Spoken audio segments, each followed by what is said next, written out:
rebuilding it, and it's going to be the largest plant of its kind in the world, I believe, actually in the world, and it's going to be great. So we really fulfilled that promise to Homer City, but it's to Pennsylvania basically.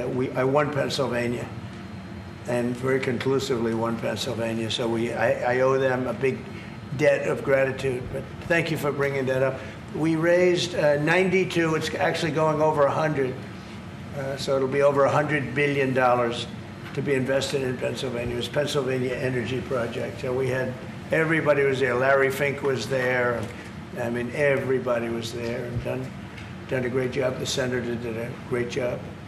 And we were very proud. That was a great meeting yesterday. Thank you very much. Mr. President, actually for each of you, so for the Crown Prince, are you planning on taking any of the Patriot missiles that you're going to receive from the United States and divert those to help Ukraine?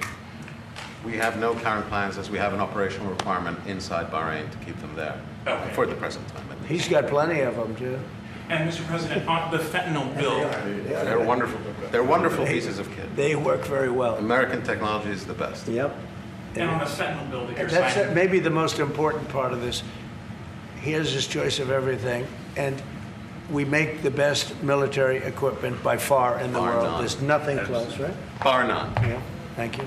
And on the fentanyl bill that you're signing today, do you hope that that's going to restart law enforcement cooperation with China on getting the fentanyl? Yeah, I think China's been helping out. I mean, it's been a terrible situation for many years with fentanyl, but since I came here, we're talking to them, and they're making big steps.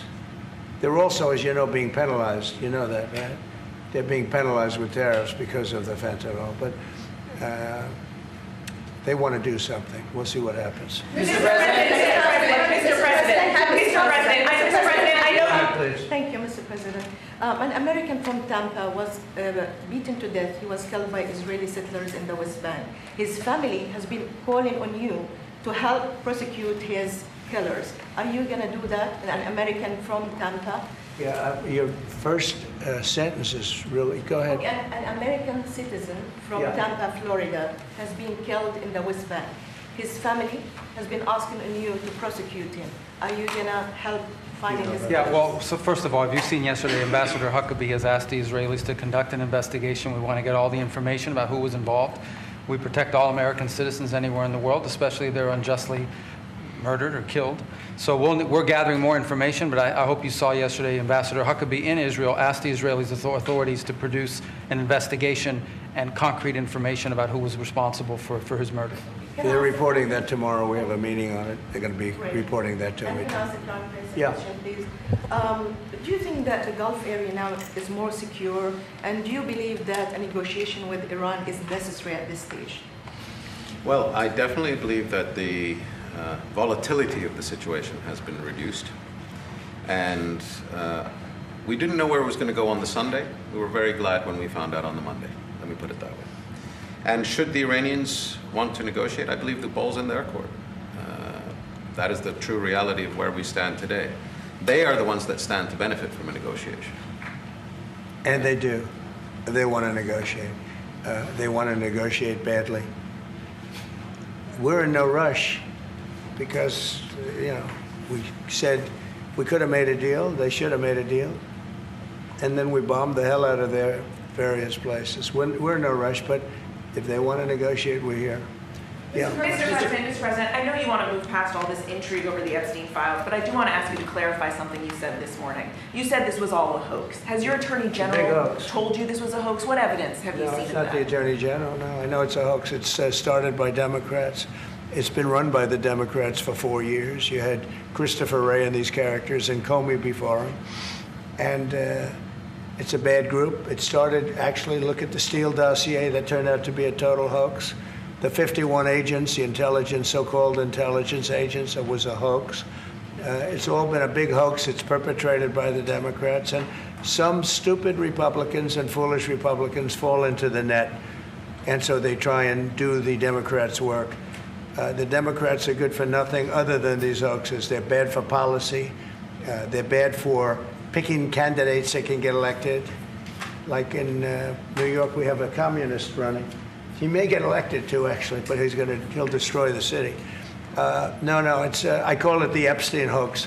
Takes a lot of time and effort. Instead of talking about the great achievements, we've had a great gentleman yesterday, as you know, went on CNBC and he made the statement that Trump may go down as the greatest president of all in the United States. And instead of talking about the things we've achieved, we've had tremendous achievement. They're wasting their time with a guy who obviously had some very serious problems, who died 3-4 years ago.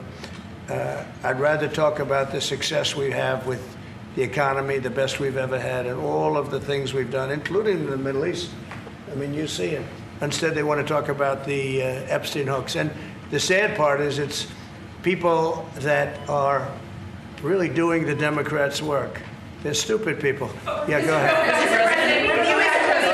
Mr. President, there's lots of reports coming into this meeting that you planned on firing Fed Chair Jay Powell. Markets Is that reacted. right? Those are reports, but they're not true. So what would be useful to know, are you committed to picking someone from the outside? Are you going to interview individuals that are so on the many board people right that now? want that job. I have people that I've known a long time, they're calling me, begging for the job. You know what you need there? A smart person with common sense, but you need a very smart person for that job. I think it's one of the easiest jobs in government. You show up once a month and you make a statement about where the economy's going, and we're going to raise or lower interest rates. It's probably the easiest job I've ever seen. That's why I'm trying to figure, why does he want to expand and add more people? He's going to add more economists to tell him what to do. But the economists, I was right. All the economists were wrong. They admitted it. They admitted it this morning. Quiet. Go ahead. Mr. President, on Jerome Powell, you mentioned fraud in an earlier answer. Are you saying you want to investigate the Fed chair for fraud related to this renovation? Well, I think he's already under investigation. He spent far more money than he was supposed to on rebuilding. I didn't see him as being the kind of guy that would want to have parks, rooftop parks and everything else on top of buildings, but who wants to spend that money for the Fed? The Fed is supposed to sit there and say where interest rates are going and a couple of other very easy things to do. And he spent $2.5 billion. I think he's got some problems. Mr. President. Thank you, sir. You also recorded a monthly surplus in the month of June, $27 billion. $25 billion. A ton of money. With these new tariff rates coming into effect on August 1st, we're going to be bringing in even more tariff revenue specifically. How much revenue do you think we can consistently bring in from these tariffs, and how big of a game changer is this, not only for the economy, but also fiscal responsibility? Well, we're going to be bringing in, already we've brought in over $100 billion. We'll be bringing in hundreds of billions of dollars. And the tariffs really haven't kicked in that much other than automobiles and steel. August 1st is a big day. August 1st is when very substantial money comes into our country. We've made deals with a lot of great places, but we had one yesterday, that was announced. We have another one coming up, maybe with India. I don't know. We're in negotiation. When I send out a letter, that's a deal. In other words, that's a deal. They don't want to ever say that. Oh, how many deals have you made? The best deal we can make is to send out a letter. And the letter says that you'll pay 30%, 35%, 25%, 20%, in one case 50%, Brazil. And because what they're doing to their former president is disgraceful. I know the former president. He fought like hell for the people of Brazil, that I can tell you. And I believe he's an honest man. I think what they're doing to him is terrible. So, we have some pretty good deals to announce, but every time we send out a letter, that's a deal. The big one really is going to be on the 150 countries that we're really not negotiating with, and they're smaller. We don't do much business with them. Because you have a lot of countries, you have over 200 countries, and a lot of people don't know this, but we'll have well over 150 countries that we're just going to send a notice of payment out, and the notice of payment is going to say what the tariff, and it's all going to be the same for everyone, for that group. They don't, they're not big countries, and they don't do that much business. It's not like the ones that we've agreed with, like China, like Japan, where we're negotiating with them, but I think probably we'll live by the letter with Japan. We're very close to a deal with India where they open it up. Indonesia yesterday was, it wasn't an open country, now it is. And they have tremendous copper, quality copper, and probably the most copper. And we made a deal with Indonesia. We pay no tariff, zero, and we have total access to trade. That's a phenomenal deal for our companies. And we've agreed with them, as you know, on 19%. They pay 19%. And it's a good deal for them, and it's a good deal for us so in that case. But we have a number of them coming up. But overall, we're doing well, and we're taking in a lot of money, a lot of money. We have the number one, you know, we have the most oil of any country in the world, even more than them, which is hard to believe. But we have a little larger piece of land, right? Do, sir. But May well be so. we're number one in the world in oil, and we're drilling, and today it hit $64 a barrel, which is great. And that'll help stop wars, actually. If you want to know the truth, it's going to help stop wars. And we hope to get it down a little bit more. But we have oil down to $2, $2.25, $2.50 in numerous states. We hit one at $1.98 a gallon. And that's a great thing. That's one of the reasons that inflation's in check. When you can do that, you stop the inflation. What Biden did is he ended our policies, went to his policies. He doesn't have a policy. Some lunatic around the desk had a policy. Whoever operated the auto pen had a policy, which is, by the way, I think the biggest scandal. That's the scandal they should be talking about, not Jeffrey Epstein. The scandal you should be talking about is the auto pen, because I think it's the biggest scandal, one of them in American history. So the economy is doing really well, and people are seeing it. Yeah. Will you ask Attorney General Pam Bondi to release more documents to finally put this controversy to bed? Yeah, whatever's credible, she can release. If a document is credible, if a document's there that is credible, she can release. I think it's good. But it's just really, it's just a subject. He's dead. He's gone, and all it is the Republicans. Certain Republicans got duped by the Democrats, and they're following a Democrat playbook. And no different than Russia, and all the other hoaxes. They're started by the Democrats, and some Republicans, in this case I was surprised, but they got duped. But have you talked about it with her the last witness? President, first of all, your high-ranking officials, whether it's been your FBI director or Pam Bondi, they have made some inconsistent statements in the past. You've had. Well, I don't know. I can't speak about him, but I can say that Pam Bondi, I really think that she's done very good. She says, I gave you all the credible information. And if she finds any more credible information, she'll give that too. What more can she do than that? I mean, honestly, what more can she do? And we do have bigger problems. You know, we have problems with millions of illegal people that came in here, and they're killers and murderers. We have 11,888 murderers that were allowed into our country by Biden, Sleepy Joe Biden, stupid Joe Biden. He allowed them into our country. And you know what? We got to do something about it. She's got a lot of things she's working on. And, you know, it's very sad that somebody can be waylaid, that just get waylaid. But I think she's doing a great job, President. In your Truth Social this morning, you mentioned past supporters when you were talking about the Epstein issue. Does that mean that you're effectively disowning any supporters who are now calling? I lost a lot of faith in certain people, yeah. I lost, because they got duped by the Democrats. The Democrats are good for nothing. They've done a terrible job. They almost destroyed our country. If I didn't get elected, all these numbers you're hearing about, they found $25 billion and another 25 is coming in, and hundreds of billions of dollars is pouring into our country. And we just got the biggest tax cut in history. We just got the biggest regulation cuts in history. There'll be no tax on tips. There'll be no tax on Social Security. There'll be no tax on overtime. There'll be no tax on so many other things. You're allowed to deduct your interest from a car payment. That's never happened before. You borrow interest. You borrow money to buy a car if the car is made in America. And by the way, factories are being built all over America. Car factories, AI factories. but you get a deduction on your interest. Nobody ever thought of that before. It never happened before. And, you know, these are the things that they should be talking about. The big, beautiful bill is one of the greatest pieces of legislation ever in this country. And the Democrats have nothing to combat it. So they say, oh, it's death. Oh, that's good.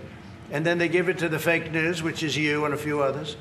And the fake news talks about the bill is death. The bill is actually life. The bill is life, and it saves our country. This bill is incredible. Look at the results already. So we have $16 trillion being invested in our country. And this great gentleman and his family just came in with another billions of dollars. And if he didn't like the country, if he didn't like where we were going, he's very smart. He'd come, maybe he wouldn't even come. I think maybe he wouldn't even come. He'd save you time. But because, you know, it's one of those things. But if he didn't like where this country was, he wouldn't be investing billions of dollars in this country. But think of it, $16 trillion, more than has ever been even contemplated before. And we haven't even started yet. So that's what I want to talk about. I want to talk about the success. And the Democrats have nothing to show for what they do. They almost destroyed. They allowed 25 million people to come into our country, gang members, jailbirds, from all over the world, not South America, from all over the world. They allowed them to come into our country from mental institutions, insane asylums, just walk right through. They couldn't come into your country. They couldn't come into any country in the world except our country. And they came in from the worst places, gang members, drug dealers. They all came in. Turn it off, please. They all came in. And I'm doing something about it. We have it under check right now. We got rid of a lot of the murderers already. Some of them we put in our prisons because they're so bad we don't want to take a chance in putting them in a foreign prison, have them come back. But we've done a great job. Our country's in great shape. We literally have the hottest country anywhere in the world right now. And it's true what the king said, what a lot of people said. We were a dead country. 1 year ago, we were a dead country. We were laughed at all over the world. We had Afghanistan with that horrible embarrassment, most embarrassing moment in the history of our country. Look what happened with Russia and Ukraine. That should have never happened. Look what happened with Israel. That would have never happened. Hamas had no money. Iran had no money. There was no money to do an attack like that. All these things that happened that wouldn't have happened if you had good leadership. And that's what you should be talking about. Thank you very much, everybody. Thank you.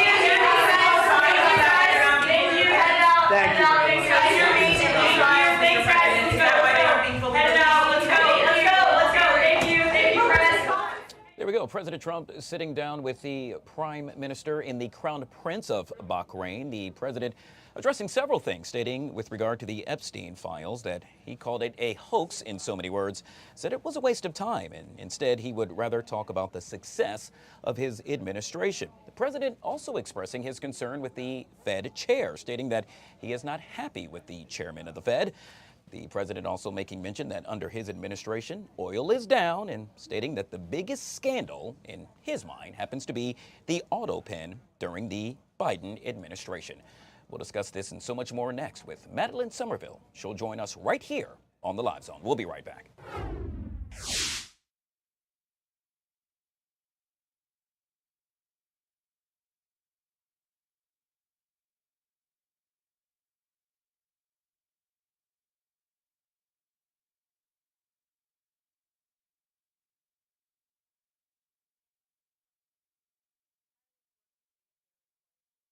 They work tirelessly to save the lives of thousands of patients every year, bringing that same compassion, urgency, and tenacity to heal those facing the worst emergencies imaginable. May we carry Darren's loved ones, his sister Colleen, his parents, Carrie and Len, his grandparents, teammates, and friends in our hearts. I yield back. Thank you. For what purpose does the gentleman from North Carolina seek recognition?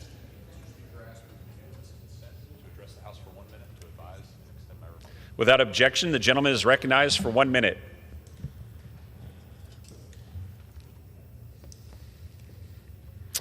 Mr. Speaker, I rise to honor Thomas John T.J. Costello of Charlotte, North Carolina, who passed away last week at just 43 years of age. T.J. was a graduate of the United States Naval Academy and an infantry officer in the United States Marine Corps. He led Marines in combat in Iraq with 3rd Battalion, 1st Marines. He served this country with distinction in war and returned home to serve it again in his community. After the military, he earned his MBA while working full-time and became Vice President of Operations at Charlotte Pipe and Foundry. He volunteered at his church, coached youth football, and quietly gave back in every way that he could.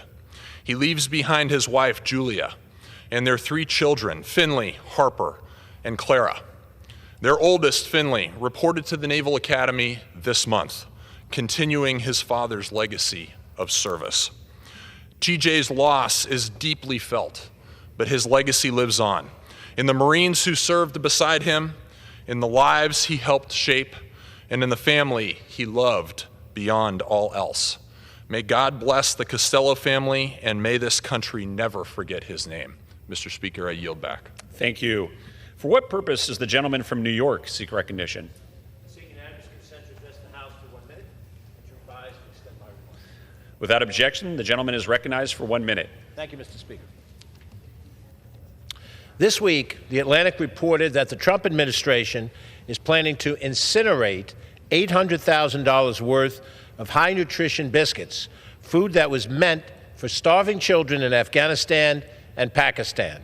These are not snacks. These are fortified, life-saving meals. And it gets worse. The administration will spend $130,000. All right, guys, back here on the Fox 5 Live Zone. So just a minute ago, President Trump sat down with the Crown Prince of Bahrain, who also serves as the Prime Minister. The president stating a number of things with regard to the Epstein files and or the lack thereof with regard to transparency. Joining us to discuss this and so much more is our friend, Madeline Somerville, lawmaker and strategic advisor back here on the LZ. Madeline, always good to see you. Thank you so much for coming on the show.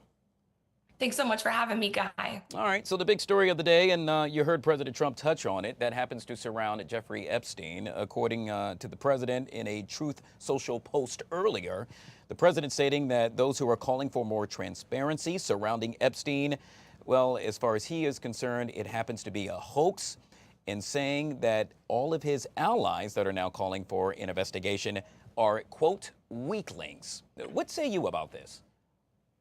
Oof.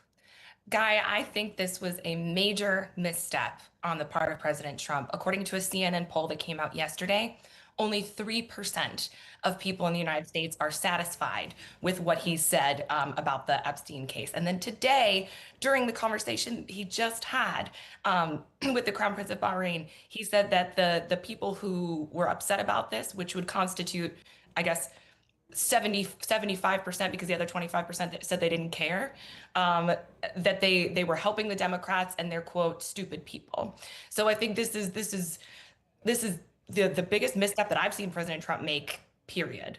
Yeah, but never before as I'm thinking back, never before have I seen the president be so vocal, if you will, using rhetoric, attacking, let's say, the MAGA base. In this case, he attacked those that said, hey, you know what, just needs to be a little bit more transparency, to which he then diverted the attention yet again to the what he calls the biggest scandal, and that happens to be the auto pen during the Biden administration. For so many of those that are stating, well, Mr. President, simply, why not just address this, put it to bed, show what you have, that way we can all move on. Why do you think he's not doing that? I think that's a great question. I think the major problem here with the comparison that you said that he just made in diverting attention is that once you tell your base that you don't have what you've promised them for a long time, now the trust starts to unravel. And I think the problem with comparing this to the Russia hoax or the auto pen hoax is that if his base did have problems with those things, they now pale in comparison. So usually President Trump is very strategic in what he chooses to do. And frankly, he could have made something up and put it out, right? If he truly wanted to satisfy his base. So I think there's something going on here that we actually don't know about. It could be some sort of loyalty test that he's looking to do. But I think here, we've been waiting for a long time to see what the line was for MAGA folks. Like, how far does President Trump need to go before you don't trust him anymore? And I think we finally found the line. Yeah, we should add that at one point it happened to be the president and many of his followers that happened to call for an investigation, apparently, that has now done in about face. You made mention of Russia. We now know that Russia has launched another attack on Ukraine using, count them, some 400 long-range drones. Now, this just days after Trump said he will send Patriot missiles to Ukraine and threaten tariffs if Russia didn't end the war. It appears Russia didn't get the message. Indeed. I watched the president's press conference yesterday, and it was clear from what both the people at the conference said that they were targeting this message at Russia, saying we're going to provide these Patriot missiles. And in fact, they said something like, if I were Russia, I would back down now. If you're listening, back down now. So I think this was Russia's obvious response to that. And I do think that they respond to what the president says, saying, yeah, you're not going to threaten us. We want to be the top dog in this negotiation. And so I think that's going to come as a slap in the face to Trump. I think if he seems grouchy, that's probably one of the major reasons why, among many of the other things. Yeah, I can tell you we have covered many a press conference with regard to President Trump, and it didn't seem as if he was in high spirits today. Yeah. Moving on to Israel, we know that Israel announced earlier today that its forces struck near the entrance of the Syrian Defense Ministry's headquarters. That's in Damascus. U.S. officials are highly concerned that the Israeli attacks could really destabilize the new Syrian government. This is a big issue for the U.S., believe it or not. I am a firm believer, actually, that the national security of the United States of America is inextricably tied to that of Israel. Remember, Israel is a stronghold in the Middle East for the U.S. And frankly, it's a stronghold for the West in the U.S. And the more they start expanding the fight, the more difficult it's going to be. And I think this is going to make things even worse for Trump's base, remember, because there are sort of three things that are happening right now. And you could argue that Trump is trying to take care of all of them at once, right? Because we've got Epstein, we've got the involvement in Iran with the No New Wars, and then we've got the, excuse me, there was one other thing that the MAGA base was very upset about. But all these three things together, they're really providing the MAGA base, if they wanted a reason to question him, this is it. Madeline, got about 2 minutes left, and we'll end with this, and that is during the press conference just held minutes ago, the president made mention of his big, beautiful bill, stating that it happened to be arguably the best legislation ever passed. However, according to a newly released poll, roughly 6 in 10 Americans oppose that mega bill. In the wake of his most sweeping legislative achievement since returning to office, Trump's rating for handling the budget has slumped 11 points since March, with raising majority also saying he's gone too far in cutting government programs. Do you agree with that? I do. And I think that the White House has actually been very misleading about what's in this big, beautiful bill. And I really try to be as neutral as possible in my commentary because I want people to be able to trust me. And one thing that I know about this program is that the work requirement that's going to kick people off isn't the problem itself. It's the reporting aspect of it. So they've been studying this since 1996. And in every study that they've seen where they've instituted a work requirement in different states when it's applied to Medicaid or food stamps, 25 to 35% of people who are working and otherwise eligible get kicked off because they check a box wrong. So the major problem here is that they're telling people that if you follow the rules and you do things right, then you'll still be able to have what you need. And that's just not true. And that those people that are going to get kicked off, that was already factored in by the CBO and all of the other estimates that they're making, including from the Wharton School in Pennsylvania, where the president went to school. So I'm upset about the messaging that comes out of the White House because I just feel like you can't trust it. Madeline Somerville, yet again, lawmaker and strategic advisor, joining us right here on the Live Zone. Always good to see you, Madeline. You too, Guy. Thanks so much. No doubt. All right, guys, we'll take a quick break. On the flip side of that break, the Supreme Court clears the way for mass firings at the Department of Education. We'll speak with Professor Alan Sanders next, right here on the Live Zone. You could be certified in an easier airspace in a year. If you're going to N90 in New York, you're going to be 3 years before you're certified. So it depends on what space you're going to. But again, we have to start this process. We got to get more kids, young people into the academy and starting the certification process. Otherwise, we're never going to resolve this problem. Thanks for the response. Gentleman's time has expired. Just so everybody knows, votes have been called, but we're going to try to get in 2 more. Mr. Ryan, go ahead. Thank you, Mr. Chair, for sneaking me in. Thank you, Mr. Secretary, for being here. I have 3 items, 3 minutes. I'm going to jump right in. First, as some of my colleagues have asked, and I appreciate your constructive response, I've got 2 high-priority bipartisan infrastructure projects and grants in my district, actually my hometown of Kingston, New York. The single biggest grant my city has ever secured, $21.7 million in a raised grant to address flooding in our downtown area. Would you commit to working with me on seeing what we can do to move that forward? 100%. And if we haven't told you where it's at in the process, we'll do that. Thank you, Mr. Secretary. I appreciate it. Secondly, I'm a proud combat veteran. I know we got a lot of veterans on the committee. I wanted to ask about something related to that. In late 2024, just as the administrations were switching, the FAA put in place a long-needed rule to protect and support disabled Americans in wheelchairs and other assisted devices, and specifically veterans, who for decades have had a nightmare experience, disabled Americans in wheelchairs flying in our aviation system in the country.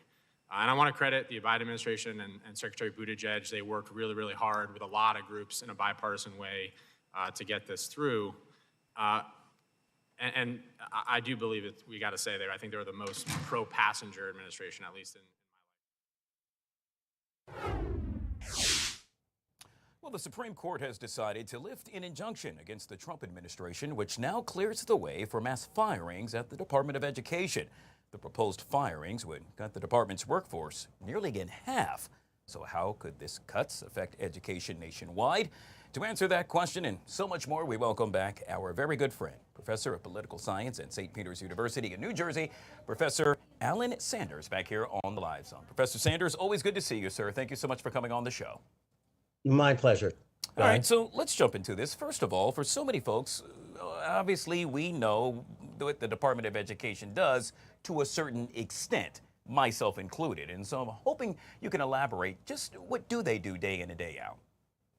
Well, for the most part, they distribute federal funds in terms of grants and loans. About 70% of the budget of the Department of Education is just that, giving money to school districts, giving money and grants and loans to students who are attending college or who plan to attend college. And then, of course, there's another important component, and that is enforcing the civil rights laws of the country. And so I should say the Department of Education has filed lawsuits and is, of course, trying to settle various issues with various colleges, universities, and school districts pertaining to racial discrimination, anti-Semitism, LGBTQ issues. So that's another important function, the civil rights functions of the department. So what do you make of the Supreme Court's decision, if you will, and the power it is now handing the Trump administration? Well, it's sort of a decision that puts the cart before the horse. The administration issued an executive order that cut about half of the staff of the Department of Education and issued some reorganization rules and procedures. And the court says, well, we don't have to stay that. Let's go forward with that. Let's allow the Department of Education to go forward with that, and then we can look at it later. In other words, the lawsuits will continue, and the lawsuits which challenge whatever the Department of Education actually does. But the court said that for now, whatever the department wants to do can go forward, and it will review this. The courts will review this once the cuts and the organizations are put into effect. But Professor Sanders, many are questioning and pondering as to whether or not these cuts are really warranted. Well, let's put it this way. 20 state attorney generals have filed this lawsuit. A number of teacher unions have filed this lawsuit. School districts have filed this lawsuit. So clearly, there are a lot of people who believe that these cuts will have a huge impact in the education that students receive and in the funds that they receive to support that education. What does it mean, if you will, with regard to the cuts surrounding so many students that, yet again, are somewhat concerned? And we would assume that, obviously, if it's going to be on this level, that perhaps they will not be affected, but then there are some that say they will. Well, the Trump administration has said that many of the functions that will be removed from the Department of Education will be put into other departments, like the Treasury Department or the Small Business Administration or the Justice Department. But of course, it remains to be seen whether that will in fact be the case. And of course, the staff cutbacks are also going into effect. So whether these programs are or are not shifted to other agencies, they will have fewer people to administer the programs. Two courts, I should point out, a district court and a court of appeals, have said that these cuts amount to a dismantling of the Department of Education and its functions, and that's why they issued the injunctions that they did. But of course, the Supreme Court removed that injunction. Yet again, we have been speaking with Professor Alan Sanders. Of course, he's a professor of political science at St. Peter's University and kind enough to join us right here on the Live Zone. Sir, always a pleasure to see you. Thank you so much for coming on the show. My pleasure, Guy. We can see the priority of serving your community, and I would agree with you. We have too many communities that don't have adequate infrastructure, and most of them are oftentimes rural. So I would be happy to have an additional conversation on that project with you, and we can talk more. I appreciate that, and I appreciated your testimony earlier to Congressman Boss that special attention ought to be paid to rural America. I sort of consider it the reasonable attention that should have always been paid, but I'm glad to hear that that's becoming more of a priority. In April, President Trump signed an executive order entitled Enforcing Common Sense Rules of the Road for America's Truck Drivers, requiring all CDL holders to be proficient in English. Should be common sense, but President Trump is correct. I was proud to introduce Connor's Law shortly after to codify that executive order into law. And just recently, the Department of Transportation announced guidelines to ensure that all CDL holders comply with President Trump's executive order. What steps did your department take to comply with this executive order to this point? Well, we put out a rule requiring English proficiency, and the consequence is your vehicle will be put out of service.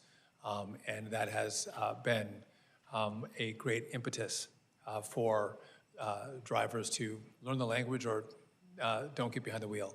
And now, again, we have to rely on our state partners to help us enforce that rule. Many of them have. And again, I think this drives safety. I mean, if you can't read road signs, or if you're stopped by law enforcement, or if you're in a crash, you have to be able to communicate what you have on your rig or what happened. So this is not an anti other language than English. This is about safety on the road.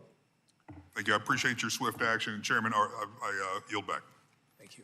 Ms. Sykes, and this will be our last one before we recess for vote. Thank you very much, and we couldn't have a double back-to-back Ohio. It just wouldn't be right if we didn't do it that way. So thank you so much for staying. I'll get right to it and talk about rail safety, Mr. Secretary. You visited East Palestine earlier this year during the second anniversary, and you put out a statement and you said, quote, in partnership with the Trump-Vance administration and Congress, U.S. DOT will work to advance rail safety. As President Trump has pledged, we will ensure the people of East Palestine are not forgotten, and we will use every resource to prevent other communities from enduring what they experience. I just heard my colleague from Southeast Ohio say you were planning to pay more attention to rural communities. I do not represent East Palestine, but they do feel forgotten because there has not been any rail safety. I recognize that you appreciate the separation of powers. Thank you for that, as you shared with my colleague from Nevada. But resources aren't just money, sometimes it's influence. And so I'm asking, based on the statement that you made in February, what resources, including your influence, have you invoked to Congress, with Congress, in order to ensure that people are not forgotten, because the people in East Palestine are... All right, guys, just like that, back here on the Fox 5 Live Zone, joined now with producer Chris with Sizzling Topics. Before I hand it off to you, I'm laughing because I was watching Good Day DC earlier, and I saw Tucker Barnes teasing you about your pants. On Wednesdays, we wear pink. If I learned one thing from the movie Mean Girls, it would be that. And this is the first time I've ever worn these, and Yeah. coincidentally, there are 2 other colleagues here in the newsroom wearing identical color pants. So Tucker Barnes, take that up with Mr. Chad Ricardo and Jeffrey Gygax as well, because they got the memo. They sure you did. You just feel left out. Good stuff. Do you remember what you were doing back in the year 2016? Oh, gosh, probably, well, right about now, I was probably sitting at a pool enjoying my day. I'm a little bit jealous to hear that. 2016 is when Stranger Things premiered. It's If been you that long? believe it or Wow. not, we are almost 10 years in, and we are still 4 months away from season 5, the 5th and final season. But today, we got our first teaser for that new season. Take a look.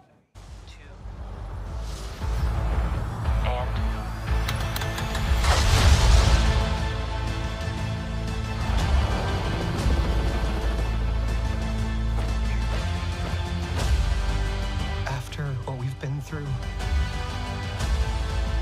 this thing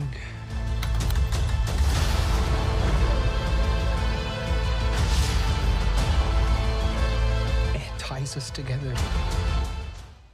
Now, that is just a little sneak peek of the 5th and final season. Like I said, I can say with absolute certainty, I have no idea what happened last season. And I watched the entire thing. And that is because, like I said, 5 seasons over the course of nearly 10 years. It has been over 3 years since season 4 dropped, and we still have 4 months to go. Netflix dropping the final season in 3 different batches. Wow. The first batch, 3 episodes, comes out November 26th. So right around Thanksgiving, conveniently, we'll all be at home and need something to watch.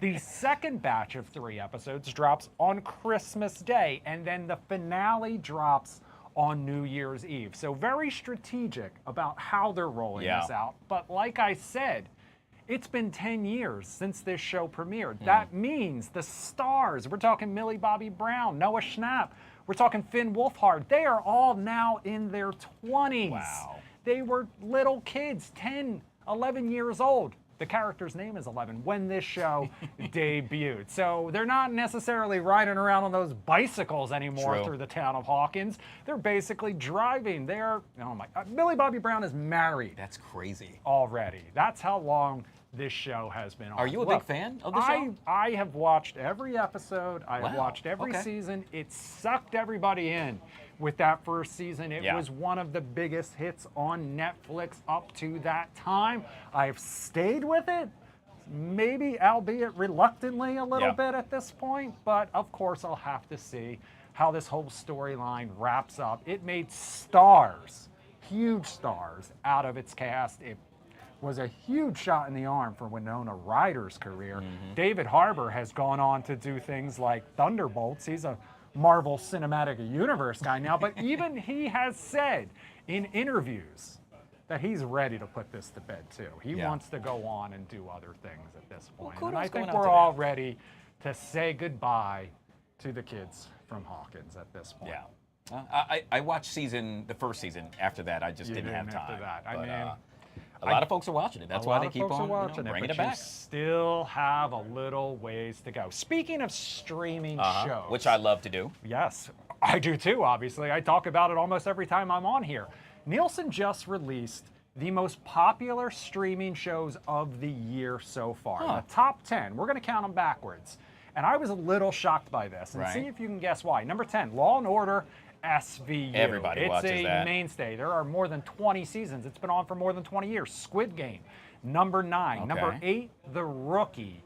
7, Big Bang Theory, which has not been on the air for a while. For a while now, correct. Then we've got SpongeBob SquarePants coming in at number 6. Let's take a look at that top 5 now. Bob's Burgers taking that 5th spot. Family Guy number 4. NCIS is number 3. Grey's Anatomy number 2. That's another from the show. 90s, right? Early 2000s? Well, it's still going. There's the 20-something seasons of that as well, Okay. which means number 1, if I could do a drum roll for my, it is Bluey. Who? Bluey, the children's Australian cartoon. Wow. Bluey, the #1 most streamed show of 2025 so far. More than 20 billion minutes. Grey's Anatomy also more than 20 That is so billion minutes. interesting. 4 of the top 10 are animated. Now, 2 of those, Bob's Burgers and Family Guy, not necessarily for kids, Yeah. but still animated.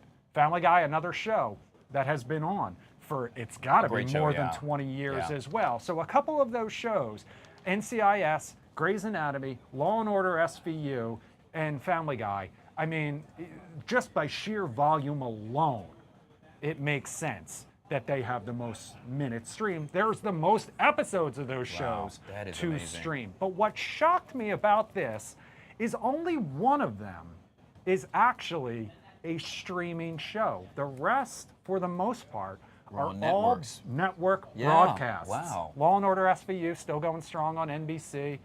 The Rookie, and Yeah. The Rookie, I believe, is ABC. NCIS is CBS. So which was the show? Bob's Burgers and Family Guy are both Fox shows right here. Yeah. I was shocked. Squid Game. Squid Game That's is right, Netflix, Netflix. the only You're right. premiere Yeah. on a streaming network. Now, all of those shows are available to stream, clearly. Yeah. But I was shocked by that. Well, I'll tell you what, you can add us as well. Add the Fox 5 Live Zone. We'd love for you to Absolutely. we'd That's be on right. that list Get next those year. billion minutes in there. 20 billion That's minutes. awesome. Good stuff, Chris. All Yeah. right. You know what's perfect What's to that? go with a streaming show? What's that? A hot dog. Absolutely. You know I love a hot dog. And I know we've made it past July 4th at this point, but today just so happens to be National Hot Dog Day. If you choose to celebrate, there are a variety of ways. You can just make them for yourself at home, or you can go check out some hot dog spots. A lot of places doing deals in addition to like Dog House, Yeah. who was just here on the show recently, 7-Eleven, and many, many more. Now, 38% of yearly hot dog sales take place between Memorial Day and Labor Day. I can definitely see that. They have definitely a summer feel to them. Now, I, on the other hand, will enjoy a hot dog any time of year. But it makes sense that a lot of people probably have them when they're going to sporting events and backyard barbecues, and those tend to be during those warmer months, those Baseball summer games, months, baseball yeah. games, exactly.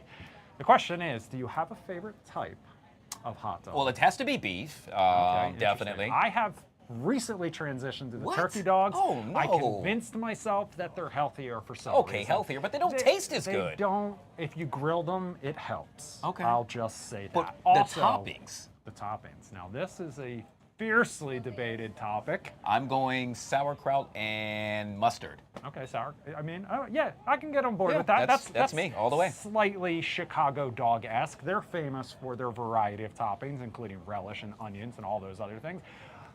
I like to go with the spicy brown mustard and sriracha. You Ooh, know I okay. love hot Yeah, sauce. yeah. So that's kind of a go-to for me. Anything else, you can throw on the side. Yeah. But as far as, are you...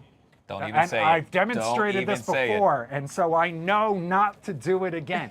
But are you like a top split Yep. bun? Yep. Okay, interesting. I tend to go for the side split, and potato roll is the Oh, way to definitely. go, no matter what. No matter what type of hot. Now, I have also expressed my affinity in the past for the cheese dog. You can do it a variety Yeah. of ways, including just wrapping a piece of cheese around a normal hot dog. It's usually hot enough to melt it. But Oscar That's kinda Mayer weird. does make the kind that has the cheese Infused. injected Oh, directly man. into it, and you are guaranteed to scald your mouth with one bite. You are if so you right. make it right. So enjoy. Go celebrate National Hot Dog Day. Have 2. One for you and one for me. right. Producer Chris joining us with all things sizzling right here on the Live Zone. All right, guys, you know the deal. If it's happening and it's happening now, we're taking you there. In this case, Abrego Garcia remarks outside of Nashville. Obviously, Kilmore Abrego Garcia's wife, now speaking along with Casa faith leaders. Let's go ahead and take a listen in. A nuestros compañeros y vecinos, los inmigrantes latinos en Estados Unidos. Yo he visitado México y Costa Rica y Honduras y El Salvador y he vivido en Guatemala. En todos sus lindos países, la gente me trató con respeto, con dignidad y con amabilidad. Es por eso que me da tanta vergüenza de cómo mi gobierno está tratando a los inmigrantes hispanos en este país en este momento. Está mal, pero como nuestros vecinos y compañeros sepan que no están solos en esta lucha. Los cubrimos las espaldas y asegúrense que defenderemos sus derechos como si fueran los nuestros, porque los son. Todos somos Quilmar. Mr. Rigo Garcia, for as long as you're here, we'll be here. Because you are standing in for all America right now. Because we understand that a fundamental responsibility of living in a free society is defending it. That is why a simple citizen might lose work hours and wages to come protest in the July heat. Because we would rather bear this heat than the hot breath of tyrants down our necks. That's right. Thank you. Justice for Kilmar. Justice for Kilmar. We are all Kilmar. We are all Kilmar. We are all Kilmar. We are all Kilmar. We are all Kilmar. We are all Kilmar. Todos somos Kilmar. Todos somos Kilmar. Good morning, everybody. I'm Nashville Metro Council member Jeff Prepty, the first Haitian American to hold elected office in the state of Tennessee, and I'm a member of the Nashville Immigrant Caucus. As the son of Haitian refugees, I understand the importance of the American dream, a dream of which all of us standing before you here today are a product. However, what we are seeing out of this federal administration is an assault on our most basic foundational principles of the American dream. That's right. It's coming from people who have a fundamental misunderstanding and inability to understand the American dream, to understand those foundational principles. What we are seeing is more than just the American dream under attack. It's more insidious than that. We are seeing an intentional erosion of our Constitution and of due process under both the 5th and 14th Amendment to the United States Constitution. A Constitution of which all of us in elected office have taken an oath to stand for, to protect. But what we are seeing is a profound dereliction of that duty and an assault on all of us, an assault on every single community in the United States. That's right. But despite those attacks, despite those racist assaults against our humanity, we here in Nashville stand firm and ready to ensure that every single person in every corner of our community is protected, that their rights are protected. We stand firm to defend the American dream. We stand firm to defend the basic notions of human rights and human decency. Because that is what this moment requires of all of us. That is what the Constitution requires of all of us. And that is what the American dream demands. That's right. And at every single moment and every single stage, we will continue to stand firm and say to anybody who dares come to this city and dictate to us who does and does not belong, I say everybody belongs. That's right. Right. Because the American dream is alive. And we refuse to stand by and allow those who do not understand this nation, who do not understand our Constitution, who have shown that they're not willing to protect every single person and that have derelict their duties under their oath of office, that we here in Nashville stand ready and stand firm to stand with our community, to stand in front of them, and that we will not waver at any stage of this fight. Come on. That's right. We stand ready, we stand willing, and we stand able. To every single member of our community, I say that you deserve to live the American dream. That life, liberty, and the pursuit of happiness is yours. And that regardless of what anybody else in this nation says, we stand here with you. Thank you. That's right.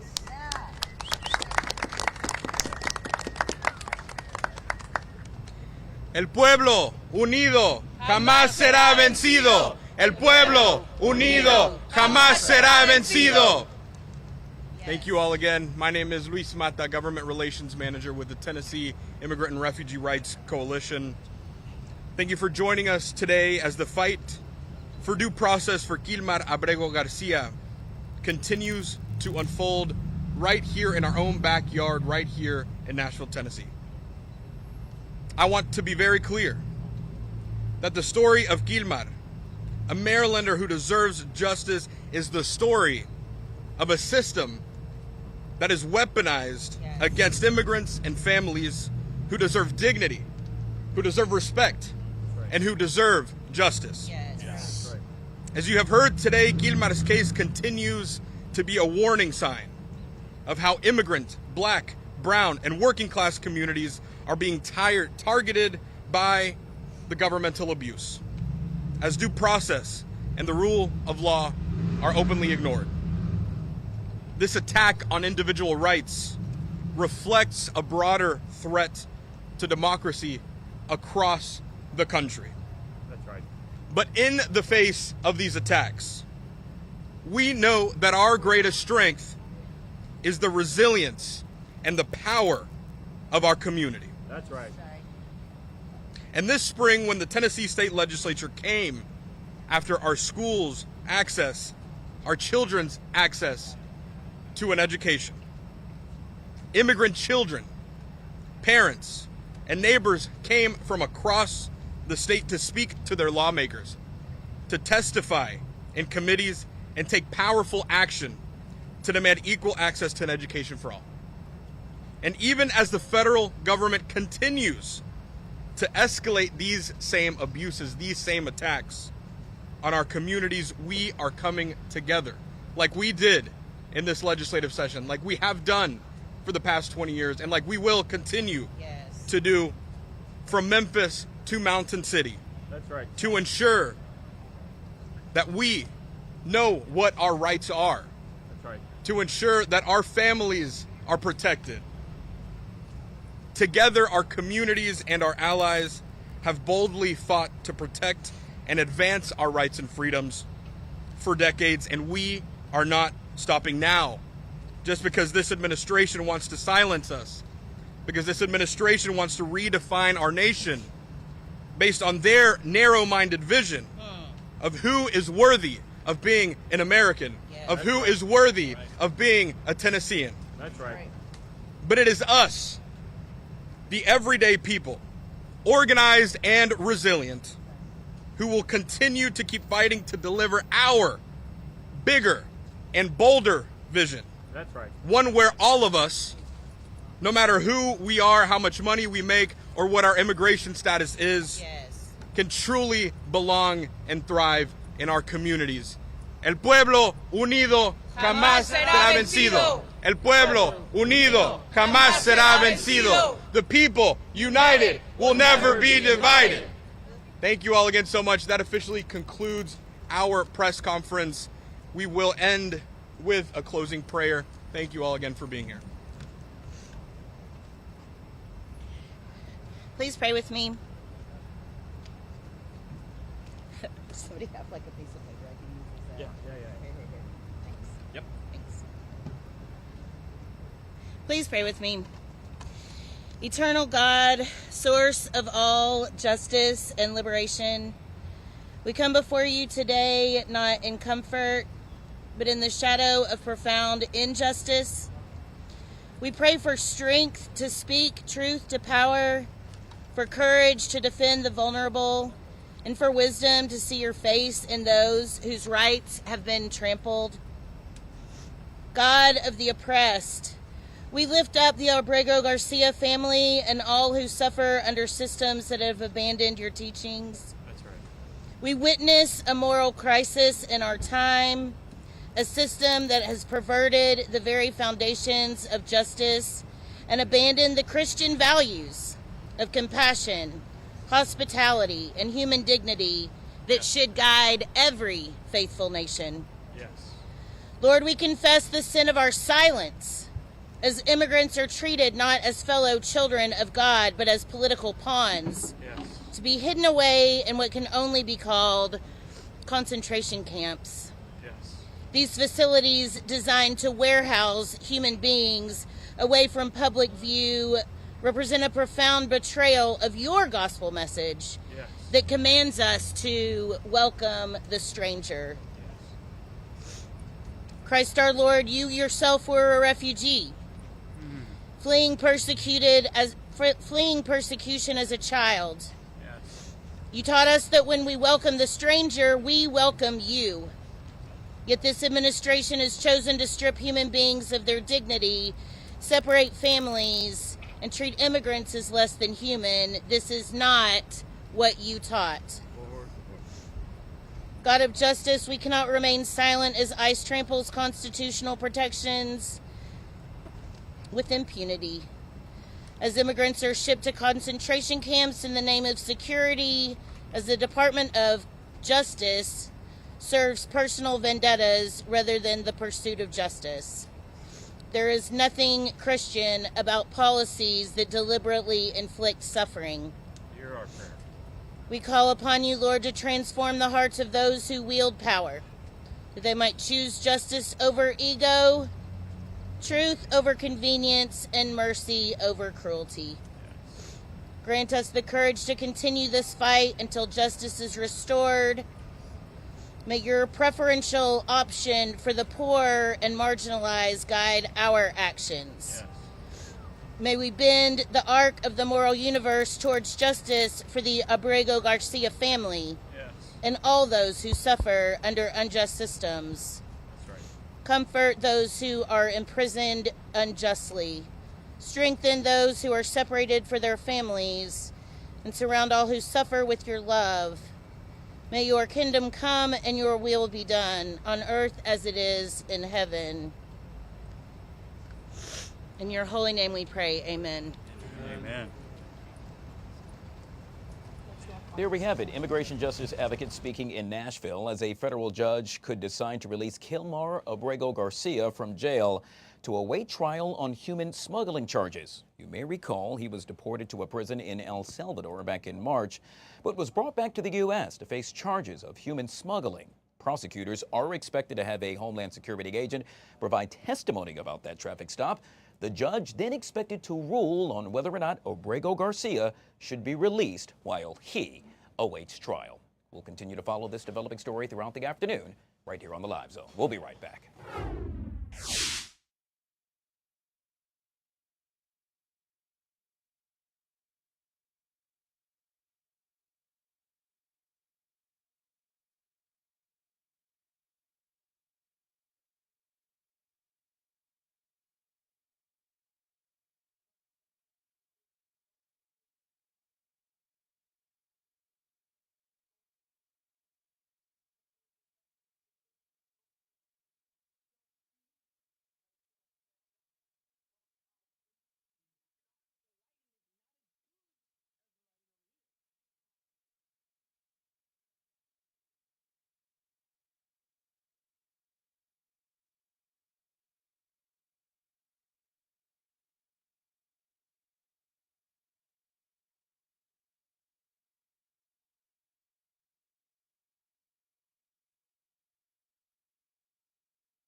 All right, guys, back here on the Fox 5 Live Zone. It is 4 minutes past the top of the hour. Hey, in about 6 minutes or so, we're going to tell you about an amazing program the D.C. Public Library is holding this weekend right here in the nation's capital. But first, how about a little celebrity dish, shall we? And joining us, as she does each and every Wednesday, Poet Taylor. Midday Shenanigans on WPGC back here on the Live Zone. Good to see you, my friend.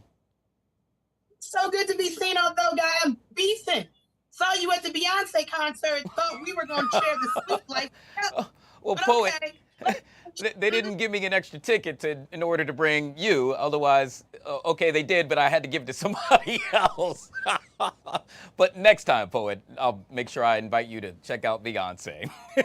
Speaking of important people, in this case, Poet, Taylor, and Beyonce, how about we talk about an important rapper? Or at least that's what she says she is. Yes, I'm talking about Nicki Minaj. Apparently, well, let's just say she's not too happy with SZA after the vet seemingly tried to put the songstress on snooze. Now, the 42-year-old rapper calling SZA a less successful artist than her, saying, quote, if every song you've ever done vanished right now, the music business wouldn't even miss you. Gosh, this is the first time I'm reading this, Poet. This is hilarious.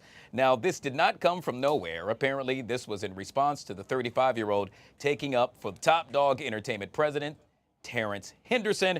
That's the Young Entertainers label. Previously, Nicki went to Twitter saying, y'all remember that man from TDE who kept bullying me on Twitter for no reason. There's a lot of mess going on here, Poet.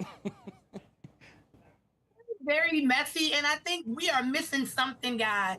Because Nicki is known to pop out and do some things during her lives, but there are all these other moving parts. Like, did SZA know that the president of her company was harassing her? Did she say something to SZA? Like, it's been a mess, and I'm still going through all the tweets from last night, none of which have been deleted, but also remind us that Mercury is in retrograde, so communication kind of sucks right now, and who knows, maybe this is all a ploy, because they dropping an album or a song together. Yeah. A girl can hope. But you know what's so funny, Poet? I'm thinking about what Nicki Minaj said, and hey, I love them both. But she's true. I mean, if you erased every song, quite honestly, and I hope this doesn't get back to SZA, I mean, I guess the music business really wouldn't miss her. That's just like if you were to erase me, well, let's say the news business wouldn't miss me. I mean, I haven't made it to that level yet, so let's just keep it real. But the mere fact that she would say something like that, I just think that's a low blow, but that's straight to the gut. I think that's a lie, because SZA has her own ways. And Guy, you know that's a lie. What would news be without the international man of mystery?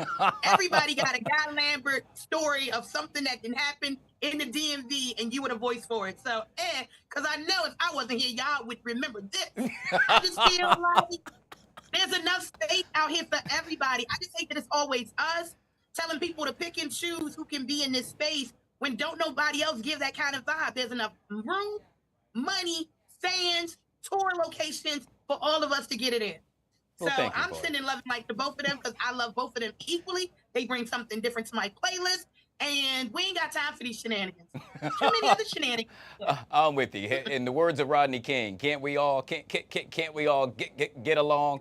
In this case, hopefully that will be the case for the both of them. Hey, we got time for one more, Poet. In this case, I want to make sure we touch on it because it is a big story. You made mention of Beyonce, and, well, down in the ATL, you see it right there. The Cowboy Carter Tour took place not one, not two, not three, but 4 nights in a row. Prior to that, well, apparently someone broke into her choreographer's car, stealing a number of items. Sunglasses, a couple of suitcases, but it's the thumb drives that's got everybody and their mama talking. Why? Because unreleased music happened to be on those thumb drives. The 911 call now released, and apparently police have identified a person of interest, and perhaps there may even be an arrest warrant. This is a big deal, Poet. Why are y'all out here stealing Beyonce stuff? We want our albums on time. She got a tour to finish. And it kind of gives inside job because of all the things you could break into. You broke into that truck and stole Beyonce stuff. I don't know, guys. Looking a little fishy. Or, you know, Beyonce likes a good little creme de la creme, so maybe this is the tease for that rock album. I don't know. I just wish people would stop busting windows and stealing stuff. Because it's hard out here to work for your stuff. And money ain't growing on trees. I finally see what my mother meant. So let Beyonce live. Yeah, I got a chance to listen to the 911 call. What was somewhat interesting is at one point the choreographer said he didn't want to name her. He said someone of high status, and to which the dispatch said, "Sir, what's your name?" Really interesting. I hope they're able to find that. No one wants anything stolen from them, let alone, let's say, unreleased music that could really generate millions of dollars. I get it. Feel like you right on it. And I still feel like there's something like, of all the people, like why? I've never understood the idea of busting a window, stealing stuff, especially that can be traced. That's really how they found the people that they think are behind this.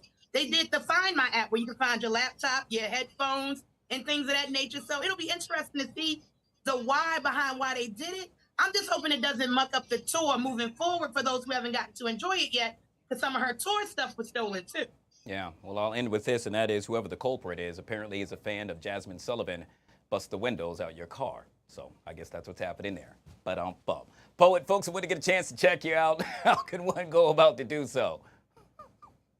10 to 2, 7 midday shenanigans on BBC, and this Friday and Saturday, I am the host of the National Cannabis Festival with Big Boy, 3-6 Mafia, Black Alley, Backyard, Ty Dolla $ign, and more.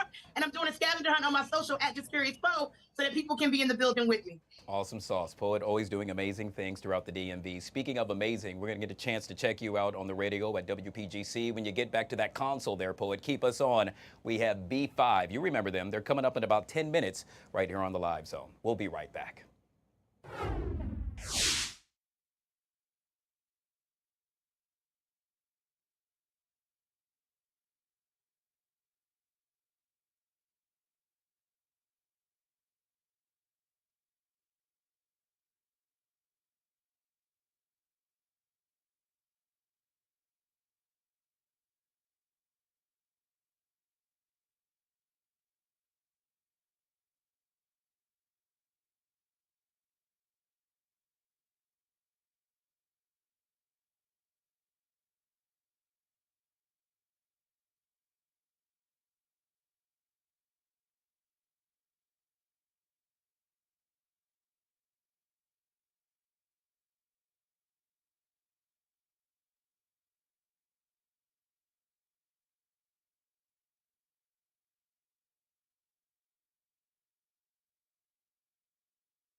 All right, guys, back here on the Fox 5 Live Zone. So did you hear? Award-winning author KWAME Alexander will present How to Sing a Song. That is a lyrical picture book created with musician Randy Preston and illustrator Melissa Sweet. It all takes place at the D.C. Public Library this Saturday from 10 a.m. until 11 a.m.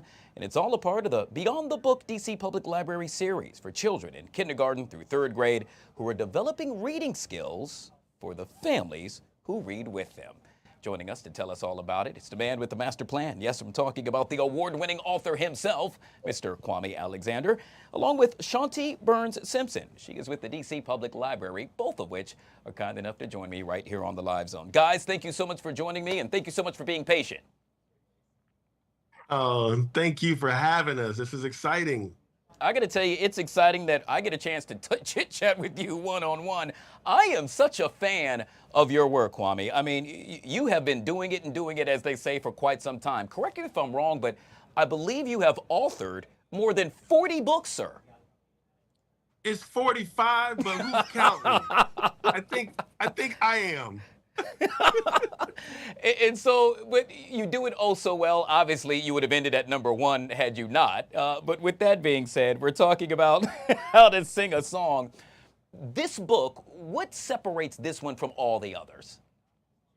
You know, I wrote a book called How to Read a Book for kids to get them excited about the joys of reading. And then I wrote a book called How to Write a Poem to get them excited about how to write.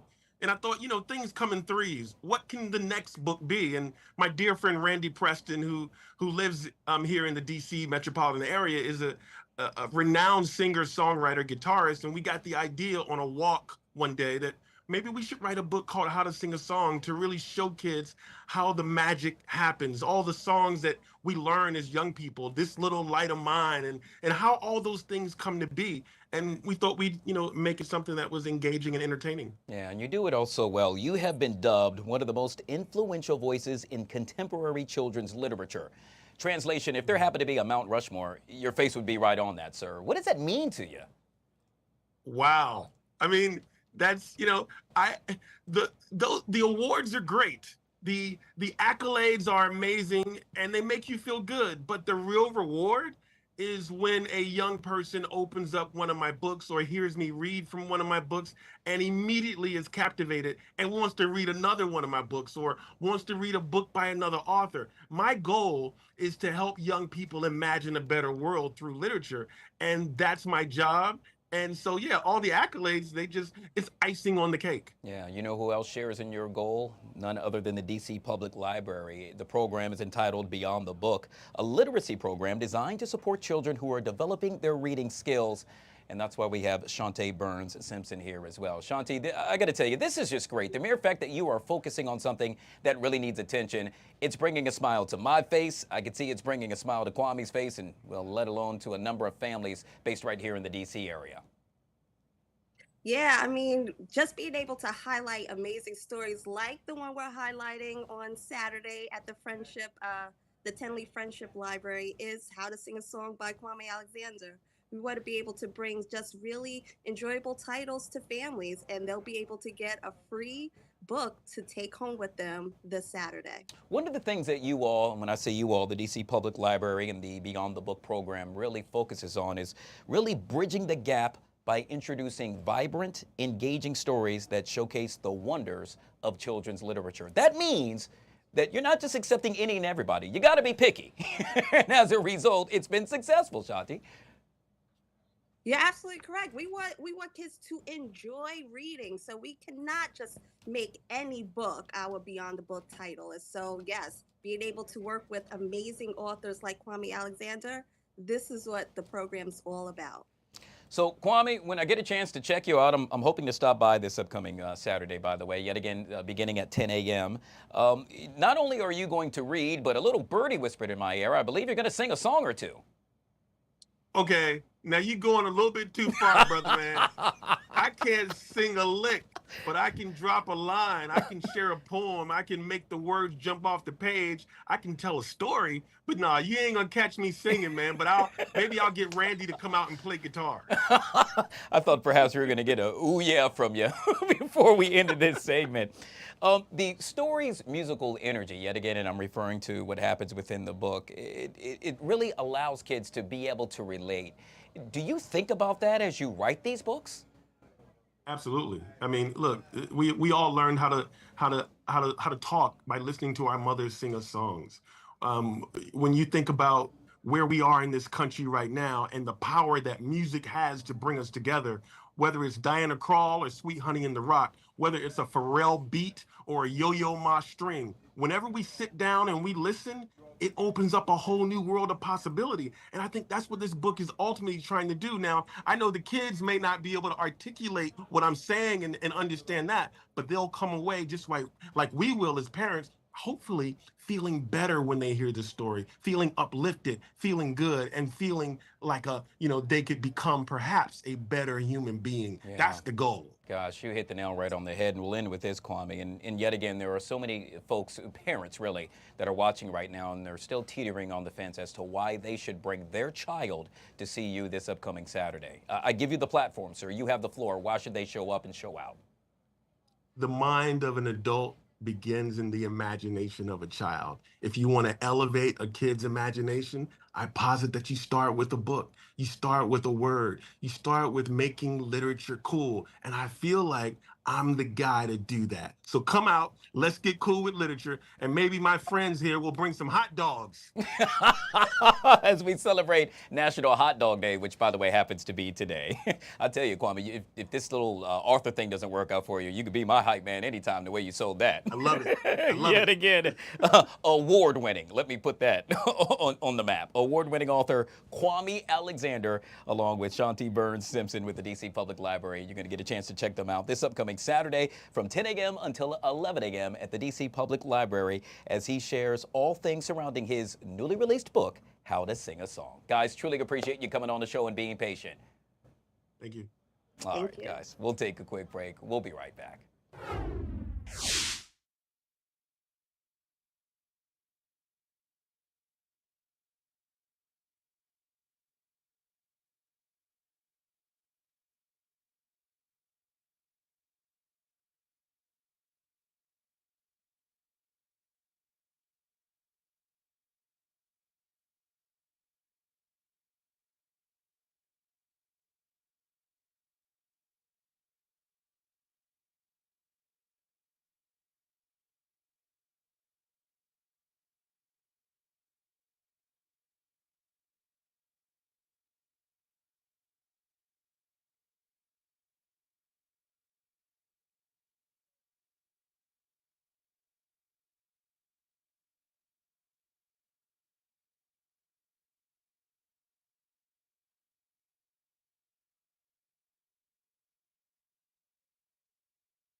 All right, guys, back here on the Fox 5 Live Zone. So when it comes to making amazing music, my next guests have been doing that for, count 'em, not 1, but 2 decades. Known for hits like All I Do and You Got Me, they've toured with, let's see, the Scream Tour, the Backstreet Boys, the Wanted Tour, Russ Parr Tour. Daggone it, I can just go on and on. Why? Because they do amazing things day in and day out. I'm referring to B5. Now they're back on tour, and it's dubbed Up Close and Personal. And they're bringing a couple of friends with them. Raz B from B2K and Domo from Season 3 of The Voice. All of this taking place this upcoming Friday at Bethesda Theater. But right now, they join us on the LZ. What's up, guys? Good to see you. How you doing? How are you? How's everybody doing? So we're actually on our way headed to our last rehearsal before our show on the 18th at the Bethesda Theater. So, you know, we're in the car moving. As you should be. That's what stars do. They don't just stay still. They're traveling like you do. And it goes to show. Stop over here. But thank you for having us on the show. No doubt. Guys, first of all, congratulations. Yet again, 20 years. And I want folks to understand, because I have followed you throughout that entire time. When you all started, I mean, I'm 5'7", so you probably came up to about here on me. Now you're probably about here. But you're grown adults now. I mean, you're men, but you started as boys. Can you talk about what it is to have gone through that career and what you experienced then and what you're experiencing now? Uh-oh. See, do we got him? We're very green, so we had to, like, you know, kind of go through the experience and understand what it is to work with, you know, a team with a major label. So we went through a lot of, you know, learning and a great experience. But now that we're older, we're more independent, and we're able to, you know, take all of those experiences, the things that we've learned, implement them now to us being adults and taking our own careers basically into our own hands. We write our own music now. We produce. So, you know, we're fully involved, integrated with the new social media and all the new platforms. But yeah, it's been a journey, and you know, like we're coming up on basically 20 years. Yeah. And you know, we're very excited for what's to come with this new show, this new tour we have coming, the Up Close and Personal tour, as you said. You know, we got Raz B and Domo from The Voice on it, so we're very excited, man. We've been working really hard on it. As you can see, we're still running around, ripping and running as real time. So, you know, we're just excited, and we just, you know, wanted to put the word out there, let everybody come out there, see us in DC. We're gonna have a great time. It's July 18th is the show kickoff. So yeah, man, y'all come out, get your tickets, and come enjoy the show. It's funny, I premiered and previewed that you were all going to be joining me earlier on our previous show, Lion Lunch Hour, with our main anchor, Makia. And she said, oh my God, they're going to be on the show? I said, yeah, they're going to be on this show. And she started singing your song. Do you find that 20 years later, folks see you'll just be out and about and all of a sudden they'll just walk up to you singing your song? It's basically turned a culture classic at this point, you know? And everywhere we go, you know, when you put All I Do on, it's just, no matter who's in the building or we're at, like, it just erupts. Yeah. Everybody literally singing it word for word. At the time, you know, you don't really know like the effect you're gonna have or what you're doing. Like, you don't know what's gonna happen. But for us to be doing it for this long and still have people that are really connected, you know, makes us feel really good and really pushes us to keep going and to keep putting out new music. We just put out a new project called Stay, which is acronym for Still Think About You. We put that out January. We're putting out the extended version in a couple months. So, you know, the fans keep us going and keep us energized. Yeah, not only that, and we'll end with this, and that is one of the things that I think you all should really be proud of, and what I think so many folks that are in the business are proud of what you all are doing, is that you went independent. And that ain't easy. I fully understand what you all are dealing with, and as a result, continue to promote your music, and folks still come out and see you. They love you. To know that they're doing that, but yet you're independent, has to put a smile on your face. Absolutely. And we love them. You know, we've got over 30 million streams from our records. We got millions of views on our videos, and that's all from the fans. You know what I mean? So the fact that we were able to take that leap and be independent and get the support that we've had from our fans for over 20 years is, you know, we don't take it for granted. We love our fans to death, and we're always going to be here trying to, you know, give them the best B5 experience, the best show, the best music that we can possibly give them. Well, enough said. Now they can just watch it firsthand. We're talking about this upcoming Friday. Yes, the one and only B5. They're coming back with some friends as well. Raz B, Beat from B2K, Domo from Season 3 of The Voice. But all we need is YOU in the house at the Bethesda Theater. Exactly.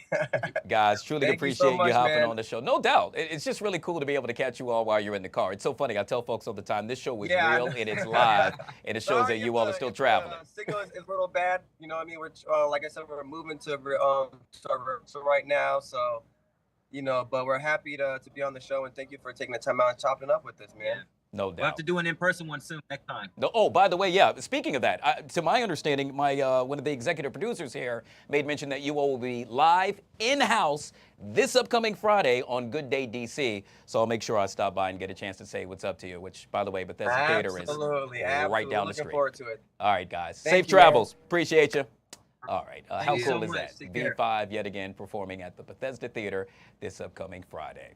We'll take a quick break, and we'll be right back.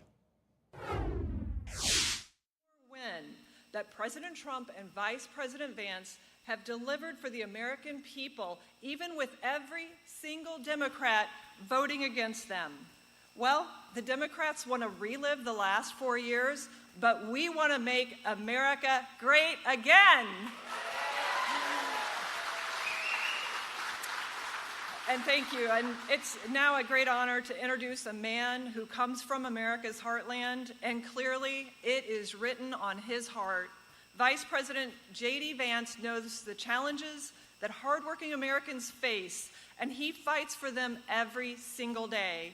He doesn't just want to make sure you're not left behind. He wants to put you first. He is a champion for our families, for our nation, for our great president.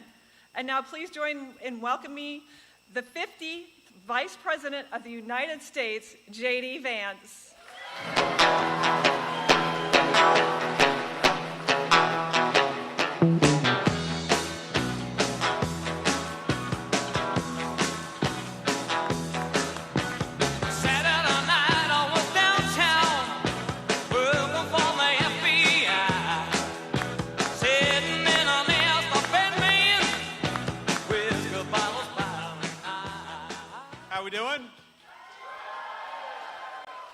It is great to be in northeastern Pennsylvania. I see a beautiful baby back there. Thank you for bringing him. How you doing, buddy? He's like, get me out of here. Get me out of here. He'll worry about politics later. He's not old enough to vote, so let me just say a few things about where we are before I get into what I want to talk about, which is the one big beautiful bill and the way that it's going to bring Pennsylvania roaring back and American manufacturing roaring back to life. And that's this. This is a beautiful, great facility and a great business, and what it means to have a great American machining company right here in northeastern Pennsylvania is a few things. First of all, it means that this facility employs people who are participating in the proud tradition of manufacturing, of making great, big, and beautiful things with American workers and with American hands. And I know a lot of you participate in that work every day. But I've got a bit of a personal connection to this facility because my father, who passed away a couple of years ago, my father, when I was born, worked in a machine shop in Hamilton, Ohio, in southwestern Ohio, a business called Hamilton Tool. And eventually, like a lot of businesses like that, Hamilton Tool was not doing too well because what the Chinese and other Asian, primarily Mexican manufacturing economies were doing is they were stealing American jobs. They were making it easier to undercut the wages of American workers, and the United States lost a lot of great, big, beautiful factories during that period, thanks in large part because of bad decisions made by American leadership. And to have a business like this in northeastern Pennsylvania, I'm sure it hasn't been easy. You've got 36 employees here, and I know every single one of them work hard every day. But this is a great, great company, a great American success story. And while you guys thrived with bad policy coming from Washington, D.C., I think that you're going to take off into a rocket ship with good policy coming from Washington, D.C. under Donald J. Trump's leadership.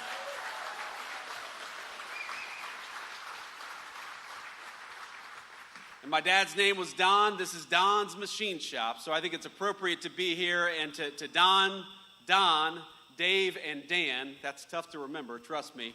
Thank you all for building a great business here in northeastern Pennsylvania, and thank you all for having me and all these great people here to celebrate the accomplishments of the last 6 months. Now, I know we're here to talk about the big, beautiful bill, and we're here to talk about American manufacturing, but I thought it'd be okay, especially since Kelly Loeffler, our great SBA administrator, she's doing a hell of a job. Kelly, thank you for being here. Thank you for doing everything that you do. And, you know, Kelly did such a good job talking about what the big, beautiful bill would do for all of you. I don't think I have to talk about anything except for what I want to talk about. So we'll get to that in a second, but I don't know if you all saw this headline, because I know every single American here cares about border security. Is that right? And I think it's one of the great things that we've done in this administration is we kept our promise that we're going to close down the American southern border, shut off the flow of fentanyl, and start prioritizing American workers over Mexican drug cartels for a change. That is a great accomplishment. Now, it turns out the New York Times is not the biggest fan of what we've been doing at the border under the Trump administration. So they had this headline, and I'm not kidding you, this is not a joke headline. I'm going to read you verbatim what the New York Times said just a couple of days ago. And I quote, "I was one of Biden's border advisors.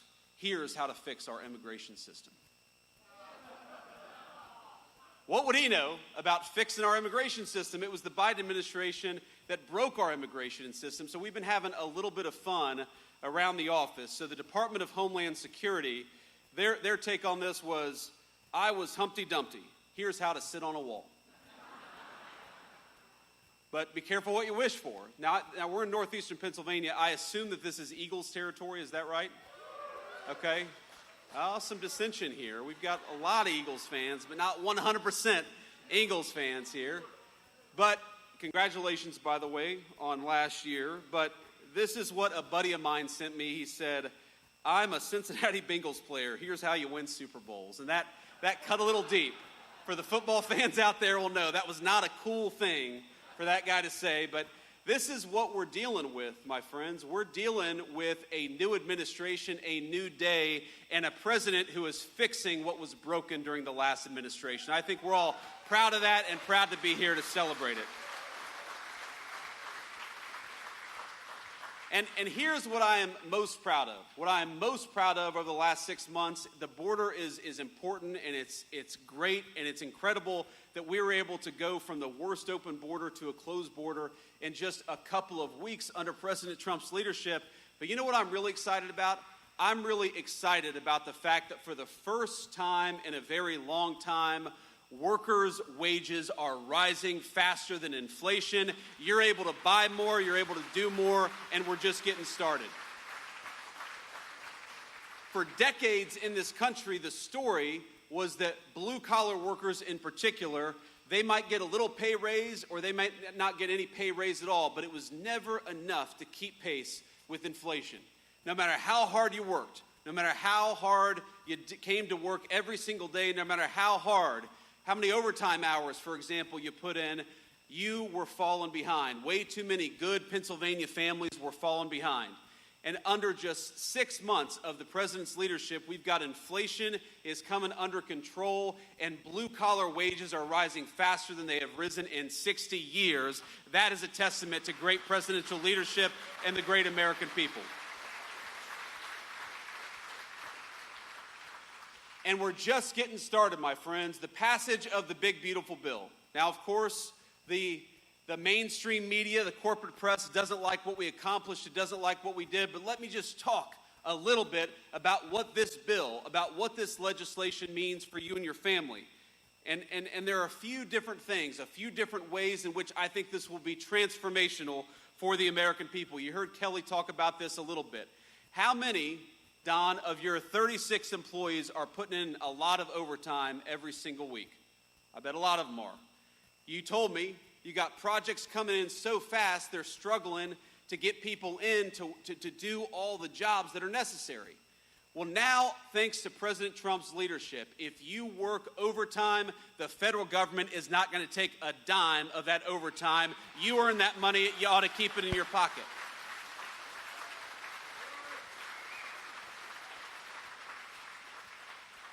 And while we're on that topic, why is it?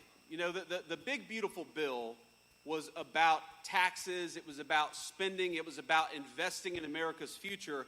But one of the most important things the president's doing and working on, it doesn't get nearly the headlines, is asking, why is it that we force every single young person to get a big chunk of debt at a 4-year college or university? Why don't we give our young people more options? Because if we did, a lot of them would come and work at Don's machine shop. And that would be good for them, and it'd be good for American workers.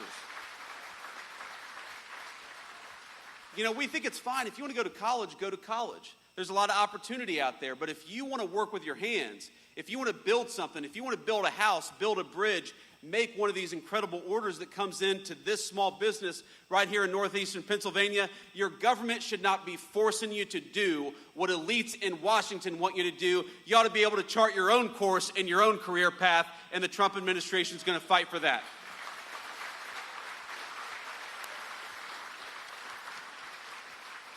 But, you know, here are just some of the other things that we're doing with this one big, beautiful bill. You know that we are creating the biggest tax breaks maybe in American history for investing and building in the United States of America. So if you're a small business, if you're a medium-sized business, if you want to invest in American workers, we are going to make it so you pay less taxes. Invest in Americans and your government ought to reward you. Isn't that common sense?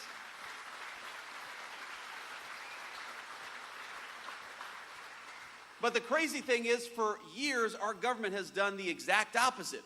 We have rewarded people who shipped American jobs overseas and penalized the great small businesses who invested right here in America, right here at home. And the President Trump's leadership, we're flipping that on its head.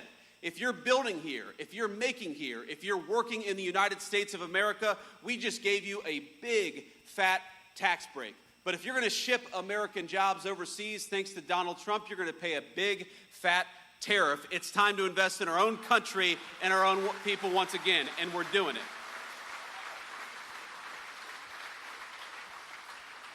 And here's the crazy thing. While we worked so hard without a single Democrat in Congress supported this legislation, we worked so hard to get this legislation passed, to cut your taxes, to prevent big tax increases, to make it easier to save and invest right here in this great country that all of us love.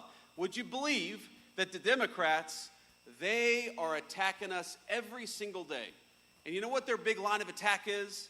Their big line of attack is that Donald Trump dares to put tariffs on foreign countries who try to bring their crap into the United States of America. And that's interesting to me, because Democrats seem to like everything that increases taxes. If you've got a health care problem, they'll say, well, just raise taxes, right? Health care costs in this country, we're working on it, they're way too expensive. Democrats will say, well, just raise taxes. We got not enough people working. Democrats will say, just raise taxes. That's their solution to every single problem.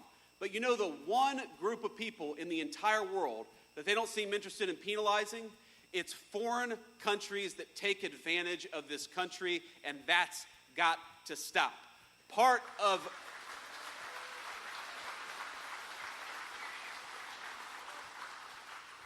the big, beautiful agenda is saying that if you're going to build something in the United States of America, we're going to reward you and we're going to fight for you. But if you want to build something overseas, you're going to pay a big, fat tariff before you bring it back into the United States of America, and that's exactly how it should be.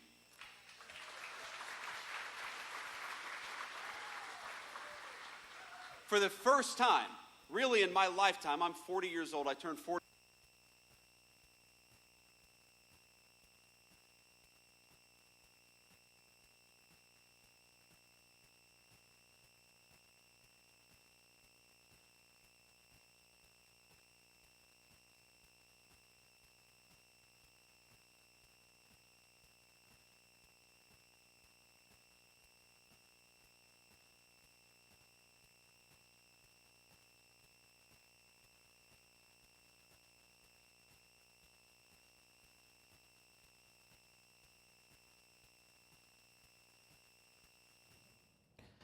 All right, yet again, it appears we are experiencing technical difficulties as Vice President J.D. Vance speaks from Pittsburgh, Pennsylvania, to be exact, surrounding all things with regard to SBA development. We'll see if we can get that feed up for you in just a second. We'll take a quick break and be right back. This is The Live Zone.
Whether you want to or not, you're going to watch the weather for the next minute and a half, and I'm going to share the same information I share with you, which feels like every day here. Yeah. Remember Groundhog Day, the movie? That's what we're doing as far as the weather.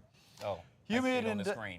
humid and storms out there by late afternoon. And by late afternoon, how about between about 4 and 8 p.m. would be prime time for some of that storm activity. And you know the story every afternoon in the summertime. Not everybody gets a big one, but those that do could get some locally heavy rain and flash flooding and the rest of it. So we'll look for that late this afternoon. 80 degrees, get the morning going. And the overnight low was pretty much 75. So we're not, talking about a big warm up yet. We've got a lot of clouds across the area. Probably get close to 90 this afternoon, upper 80s, low 90s, that range. Lots of humidity, that's gone nowhere. And the heat index, the real feel for you, when you mix in the temperature and the humidity, upper 90s today. So, just a reminder that your body gets dehydrated. Make sure you drink lots of water, that kind of thing. All right, no showers here midday, but by late afternoon, we're likely to see showers and thunderstorms fire up along the mountain range and then move east. I think they will all mostly wrap up after sunset tonight, 9, 10 o'clock tonight. But embedded in a few of these storms, there'll be locally heavy downpours, could be lots of cloud ground lightning, that kind of thing. So just make sure you're keeping a close eye on the Fox Weather app or Fox Local, or any way you can get the information and keep an eye on that radar yourself would be great. Same players here. So we had a stationary boundary a few days ago called stationary for a reason. Do you know why? Because it's not moving? It doesn't move. Stationary. So with it not moving, that's a nice place for storms to collect every day. And you can see that by 5 p.m. we're getting some out in the mountains, and then they kind of try to develop through about 8, 9 o'clock tonight. And we'll see exactly how intense they are. But again, all the ingredients are there for scattered showers and thunderstorms late this afternoon. Really hoping that we do not get a repeat of a couple afternoons ago when we had flash flooding in Laurel and parts of Northern Virginia and the rest of it.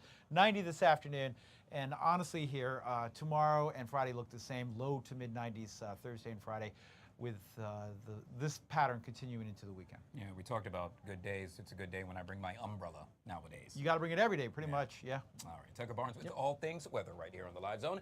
Guys, if you haven't already done so yet, make sure you download the Fox Local app. That way you can take your forecast on the go. We'll take a quick break. Coming up, Annie Mae joins us with our Tuesday Talkers next, or Wednesday Talkers, or next right here on the Live Zone.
All right, guys, back here on the Fox 5 Live Zone on a Feel Good Wednesday. Yes, Annie Mae joining us for our Wednesday Talkers. Hello, Annie Mae. Hi. Now, you know what I'm going to start talking about, Annie Mae? In this case, I happen to be putting on makeup. Yes, I'm a man wearing makeup, damn it. That's what we do on TV.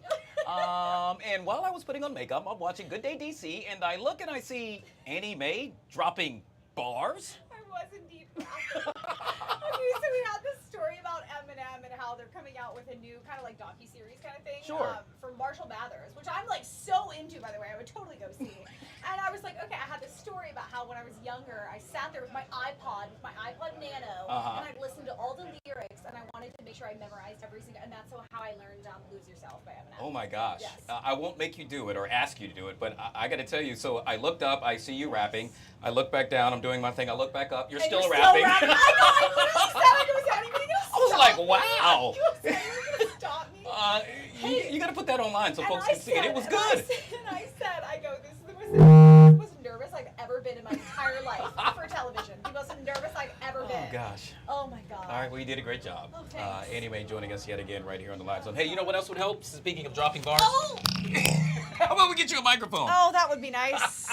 I have 17 fine. on You can it pick today. up mine right here. I picked it all up. Make sure you get everything that All right, I you got it? There you Got it, go. good. This is what you call live TV, guys. All right, speaking of live TV, let's talk about live cereal, or the cereal that's the liveliest, if you will. Yes, the best tasting cereal in America, according to YOU. Folks at home, in this case, coming in at number 3, Cocoa Krispies. Number 2, Reese's Puffs. And taking the numero uno spot goes to none other than Cinnamon Toast Crunch. Okay, Do you agree with these? I can get that. Cocoa Krispies? I don't even know what that is. I don't even know what that is. Yeah. I love Reese's Puffs. Absolutely love Reese's Puffs. That's probably my number 2. My number 1 might be Captain Crunch. Really? I like Captain Crunch, but I would say a solid 3 is Cinnamon Toast Crunch. Objectively speaking, the cinnamon milk. Yeah, that's true. After you're done. You don't like Cinnamon Toast Crunch? I'm really weird. I will pour my milk into my cereal just Yeah. to wet it. And then I pour it out because I don't like soggy cereal. So I'll just put it in there, swirl it around, and then pour the milk out. I'm really weird. I'm like, yup, yup. But it tastes great. It's like dry but wet cereal. It's like awesome. No, I understand because when you have to once you pour the milk in, you got to eat immediately. Yeah. It's like you got to do it just then. Yeah. Otherwise, it gets soggy. For me, I would say number 1. It's a tie between Frosted Flakes and, quite honestly, Raisin Bran. But I'm so old Raisin school. Bran slept on. I would put like sugar on top of it.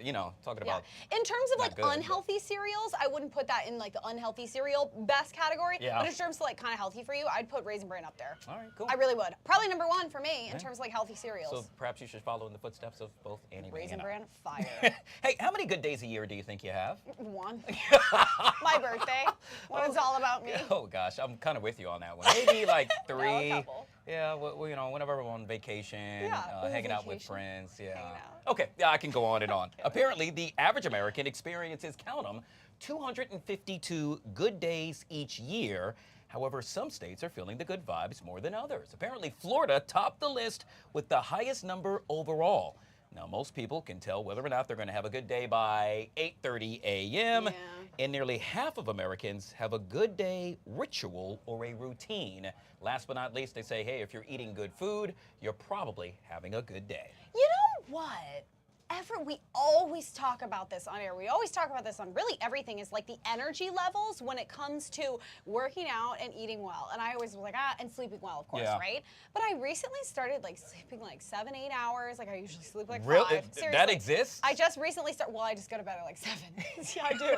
I go to bed at 7, whatever, and then I work out, no matter if it's the simplest task of working out where I'm walking on a treadmill, or if I'm doing a full-blown class. And then I started really feeling my body with good things, and I've just definitely been able to tell the difference between energy levels and me being able to effectively have a good day. Wow, you know? gosh. I'm still stuck on that sleep part. I don't know what that is. I've never heard of that. Yeah. Never heard of that. Yeah, that's not Winter Annie Mae. Winter Annie Mae is a different animal because she's got 2 jobs in the winter. Yeah, And I've she seen speaks that. in the 3rd person also. I'd say weather would play a role in that for me as well. Not necessarily now. It's kind of hot, That's sticky. so true. But right on the cusp of summer when it's 78, 79, sunny, low humidity. Oh God, that's a great. You're and I you're got a reason off. to live again. Yeah. You're yes. It's awesome. You're I was really suffering there for a while, but I am back. I am back on my personality back. Perhaps I need to travel somewhere where there's better weather, which leads us to our last story. In this case, travelers are buying strangers' canceled vacations to travel for cheap. Apparently, it's becoming a thing. So what happens is, let's say something comes up, you can't travel, you and your hubby, significant other, or whatever, and you say, you know what, we'll sell it. Well, apparently you sell it for less than what you purchased it for. It's becoming all the rage. In some cases, folks are paying 20 to 30% less than what the original price happened to be. So was it basically somebody that got they canceled? Yeah, family, yeah, funeral happens, or the job says after you took off you can't go. Yeah. I think we've all been there before. Yeah, but I still go. I go, oops, sorry, I'm already on the plane. I already got my toes done. I'm PTO. I'm it was already planned. Yeah. But I mean, yeah, I I think this is great. Somebody else does work for you, and you pay half the price That's for what it. I'm saying. I think it's great as well. Right? Yeah, perhaps we should have invented that app, then we wouldn't have to work and we could be. Or sitting on the Guy can beach. plan an entire vacation. Uh-huh. I can throw a rocket into his PTO, and then Thanks. I can take your vacation. I thought we were friends. I like this you know, plan. At first I liked your rapping. Now I say, gets to stepping. Hey, gets to stepping. Eddie May joining us for our Wednesday Talkers right here on the Live Zone. Truly appreciate ya. We'll take it. Guys, if it's happening and it's happening now, we're taking you there. That's where we're taking you. In this case, back on Capitol Hill, where Secretary Duffy speaking on the transportation budget. Let's take a listen in. Thank you. Thank you. Mr. DeLuzio, you're recognized for 3 minutes. Thank you, Mr. Chairman. Secretary, hello. I heard you mention just a minute ago, or a few minutes ago, not forgetting the good people of North Carolina who are recovering. I will tell you, I think a lot in this body, many in this body have forgotten the people of East Palestine and Beaver County who are still waiting for Congress to act on rail safety. President Trump then as a candidate came to East Palestine and told folks there, you're not forgotten in 2023. Vice President Vance, just this February, again said, quote, this community will not be forgotten, will not be left behind, and we are in it for the long haul. J.D. Vance in the Senate was my co-lead on the Railway Safety Act. President Trump supports the bill. Let's start with, Secretary, I assume you also want this Congress to pass the Railway Safety Act and give it to the President to sign. Of course. Very good. We should do that. I would urge you to use every tool you have in the Transportation Department to encourage my colleagues here to pass the bill and get it to the President's desk. It's got support on both sides of the aisle. We should pass it. So I hope you'll work with us to do that. It's nice to see a bipartisan, bicameral effort, so well done. We don't have many of those. No. Shifting gears with the little time I have to aviation and a maintenance issue. I represent Pittsburgh International Airport. It's American Airlines' second largest maintenance base. Lots of good jobs there. Those are people working hard, taking care of our aircraft. There's an outsourcing problem, though. There are facilities in places like El Salvador, Mexico, and China where they are undercutting American jobs. The airlines are shifting that maintenance work, and they are not required to have their workers meet the same standards as American workers. Your department, I think, can fix this. There's a rule the FAA could issue to require the same kinds of certifications and testing. What's the holdup? Will you commit to getting this thing done so we can stop this outsourcing? Well, no, I'm just no holdup. I'll take. It's an issue that we have discussed at DOT and with the FAA. We have had a lot on our plate, but we can walk and chew gum at the same time. I'll take a second look at where we're at, and we can have a conversation about it. Thank you. I think this is a no-brainer for good, solid jobs. And again, I don't think anybody in here wants to see quality work. Powerful corporations outsourcing maintenance jobs that we can be doing in the United States, my district or otherwise. So thank you for your efforts on that. Mr. Chairman, I'll yield back. Thank you. Thank you. I'm going to recognize myself for 3 minutes. Secretary, thank you for joining us. I know it's been a marathon, you sitting in that desk. Appreciate your sacrifice. I'm going to lead you a little bit, if you don't mind. Okay. It's going to be specific to air traffic controllers. We're talking about a profession that is working with a technology that is decades old. And only just because I had a little bit of my own taste of this, when trying to transition a workforce into a newer technology, sometimes employees don't like letting go of Windows 95.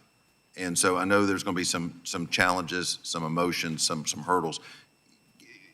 In a perfect world, you have been watching the testimony of Secretary Duffy with regard to the Transportation Department budget. That hearing will continue for the next several hours or so. We truly appreciate you keeping a close eye on that throughout the afternoon. Hey, big thank you to Group B5 for stopping by as well. Yet again, they'll be at the Bethesda Theater this upcoming Friday performing. But before that, how about you check them out live in person right here in studio. They'll be on Good Day DC this upcoming Friday. On behalf of my producer, Amy, I'm Guy Lambert. The Take next, right here on Fox 5.